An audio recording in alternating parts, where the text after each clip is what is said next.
You walk into a coffee shop. There are 20 empty tables, open corners, sunlit booths, quiet nooks by the window, but you don't scan the room. You don't weigh your options. Your feet carry you to the same chair, at the same table, in the same corner you sat in last Tuesday, and the Tuesday before that, and every Tuesday before that for as long as you can remember. You set your things down in the same arrangement.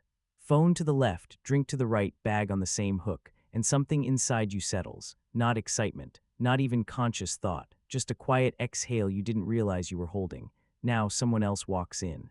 They grab whatever's open, a different seat every time. They don't think about it, they don't need to. And if they saw your little ritual, your invisible blueprint of placement and position, they might laugh. They might call it quirky.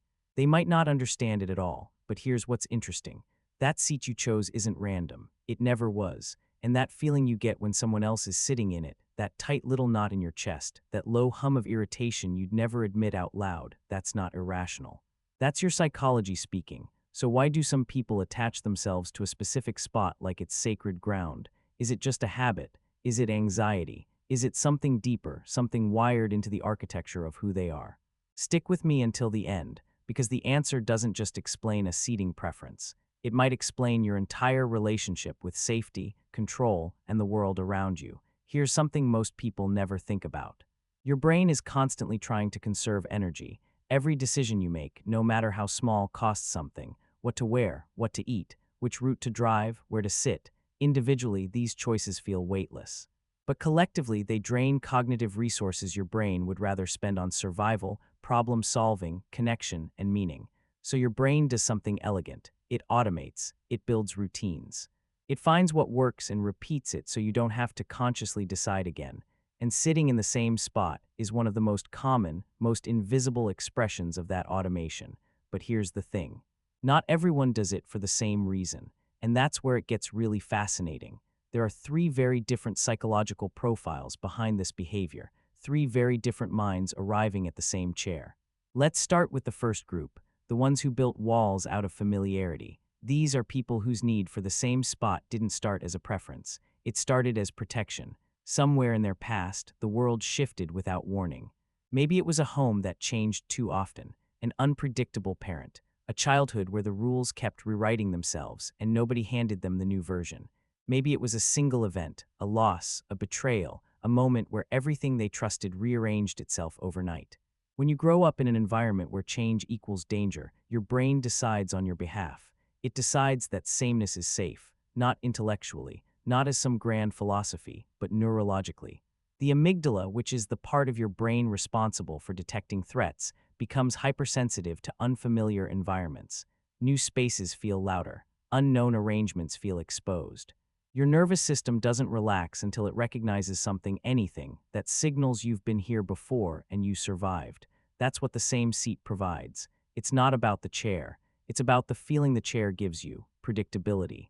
A small corner of the world that behaves exactly how you expect it to. No surprises, no recalibration, just the quiet, steady confirmation that right here, right now, nothing is about to go wrong. These people aren't being rigid. They're being loyal to a strategy that once kept them safe. The child who memorized the safest room in the house, who knew which corner to sit in when voices got loud, who learned to make themselves small and still in a specific place, that child grew up. But the pattern didn't dissolve, it matured. It dressed itself up as a preference. It started calling itself comfort. And here's the part that really aches. Most of them don't even know why they do it. They just know that when someone else is sitting in their spot, something inside them tightens. Not anger exactly, something more primal, something that whispers, that was mine, that was the one thing I could count on.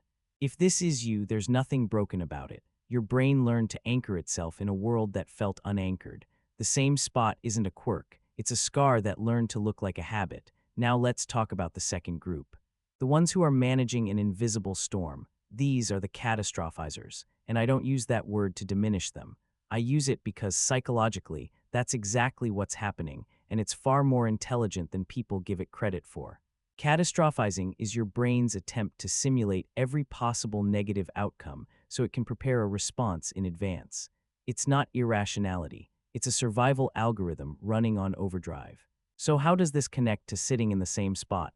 Think about what choosing a new seat actually requires. You have to assess sight lines. who can see you, who can see where the exits are, whether your back is to the door, whether the lighting feels too exposing, whether the proximity to strangers is too close, whether the surface is clean, whether you can hear conversations you don't want to hear. For most people, this whole evaluation happens unconsciously in about half a second.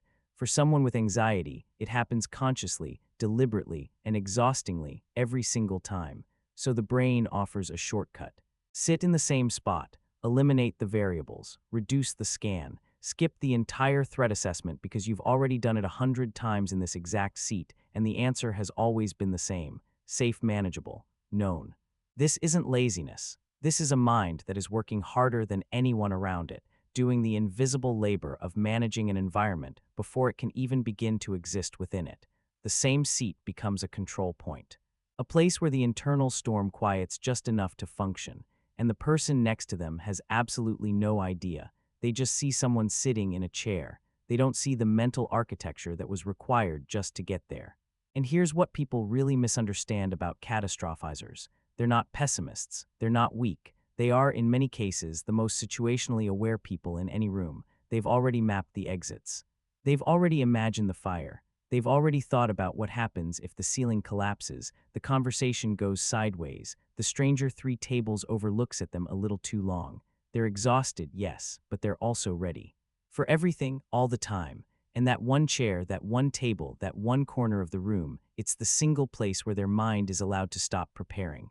Because it already knows, it already checked. It already survived this exact configuration.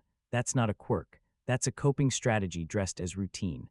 And honestly, it's one of the most quietly heroic things a person can do, building themselves a small island of peace inside a mind that won't stop scanning for threats.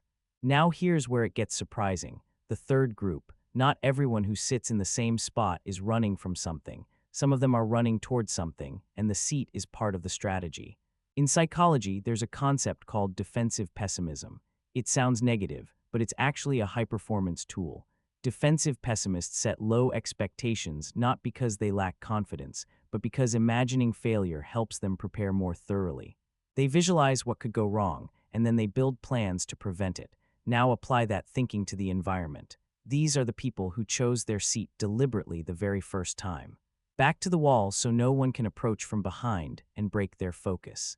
Near the window for natural light because they read somewhere about productivity and circadian rhythm. Away from the counter because ambient noise at a certain level disrupts deep thinking. Close to an outlet because their laptop dies at 40% and they refuse to be caught unprepared. Every single element was selected, tested, optimized. And once the optimal configuration was found, repeating it became a matter of efficiency, not emotion. These are often the people others describe as creatures of habit, but honestly, that phrase undersells what's actually happening.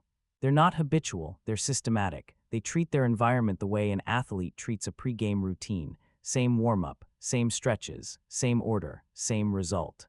Because when the external variables are locked down, the internal performance can be maximized. Their loyalty to a specific seat isn't about fear, it's about function. The same spot eliminates decision fatigue, reduces environmental friction, and creates a psychological trigger. When they sit down in that chair, their brain recognizes the cue and shifts into work mode, creative mode, focus mode, whatever that seat has been trained to signal. This is basically classical conditioning in its most practical form. The seat becomes a stimulus, the mental state becomes the response, and over time the association strengthens until the spot itself becomes a tool, a launchpad, a switch that turns on a specific version of who they are. So no, they're not inflexible, they're engineered, and if you move their stuff or take their seat, you're not just inconveniencing them, you're disrupting a system they built deliberately and quietly over months, sometimes years.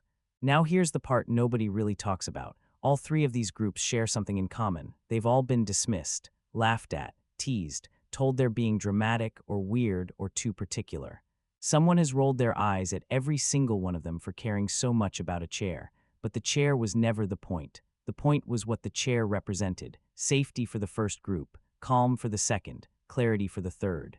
The seat was never about the seat. It was about what sitting in it allowed them to feel, or more accurately, what it allowed them to stop feeling. Chaos, noise, overwhelm, vulnerability.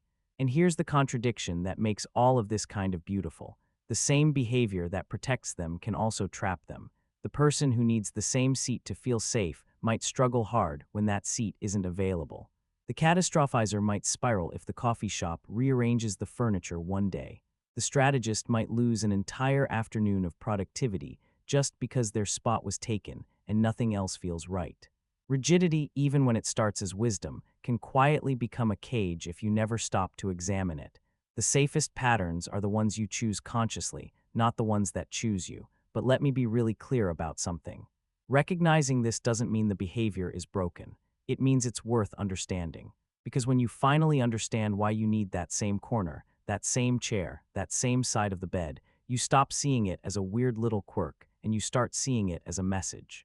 A message from a mind that's trying to tell you something about what it needs to function, to heal, to perform. And that's not something to mock, that's something to respect. So the question returns quietly: which one are you? Are you the one who sits in the same spot because the world once taught you that sameness is the only thing that doesn't betray you? Are you the one who sits there because your mind is running simulations you never asked for, and that chair is the one place where the noise dims just enough to breathe? Or are you the one who engineered your environment like a cockpit because you figured out that when everything external is controlled, the internal can finally be free? Maybe you're one of them. Maybe you're all three on different days. Maybe you never thought about any of this until right now, and something in your chest just shifted because you finally have a word for a feeling you've been carrying around in silence. If one of these felt uncomfortably familiar, tell me. Drop it in the comments, not to fix anything, not to perform vulnerability checks for strangers on the internet, but because understanding always starts with naming. And sometimes the smallest recognition, the quietest little "oh, that's why I do that," is the beginning of something that looks a lot like freedom. Because here's the truth most people completely overlook. The ones who need the same seat aren't the fragile ones. They're often the most self-aware people in the room. They know their limits. They know their triggers. They know exactly what they need to show up as their best self, and they build it quietly, without asking anyone for permission or applause. That's not rigidity. That's emotional intelligence operating in silence. So maybe the real question isn't why do some people always sit in the same spot? Maybe it's this: what would it feel like to understand your own patterns so well that you stopped judging them and started listening to what they've been trying to tell you all along? Tell me what you think. Because somewhere between the habit and the reason behind it is where most of us actually discover who we really are. If this made you see yourself a little differently, hit that subscribe button so you don't miss the next one. We dive deep into the kind of psychology that actually explains you. Don't forget to like the video. It helps more people find messages like this one. I'll see you there.